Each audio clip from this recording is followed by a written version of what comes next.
Nous sommes en train de vivre une crise environnementale sans précédent. Elle est sans précédent d'abord parce que pour la première fois dans l'histoire de la vie sur Terre, depuis des centaines de millions d'années, cette crise est due à une espèce. Jusqu'à présent, les crises ont toujours été dues à des facteurs extérieurs.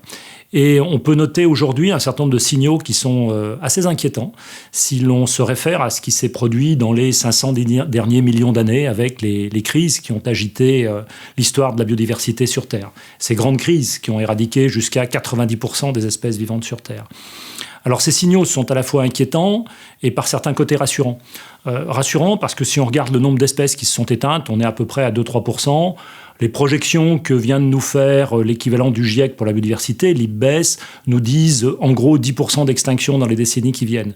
Alors on pourrait se dire, finalement on est assez loin d'une crise du passé.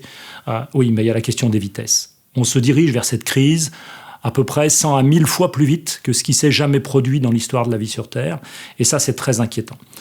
Autre sujet d'inquiétude, c'est que les modalités de mise en place de cette crise aujourd'hui rappellent de manière assez nette ce qui s'est produit dans les grandes extinctions du passé.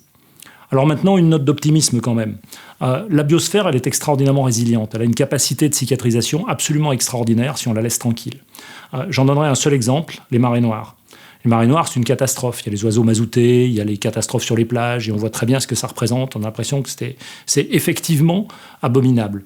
En même temps, si on revient 10 ans plus tard, la biodiversité marine a été complètement restaurée. La marée noire a complètement disparu, la biosphère a complètement cicatrisé en une dizaine d'années. Bien sûr, sous-entendu qu'il n'y ait pas eu une nouvelle marée noire entre-temps. Et puis, je terminerai en disant que ces questions d'environnement, ces questions de biodiversité sont très importantes, mais elles sont aussi très complexes. Et elles ne pourront pas se résoudre avec une approche monodisciplinaire où ce n'est pas seulement une question de spécialistes de la biodiversité.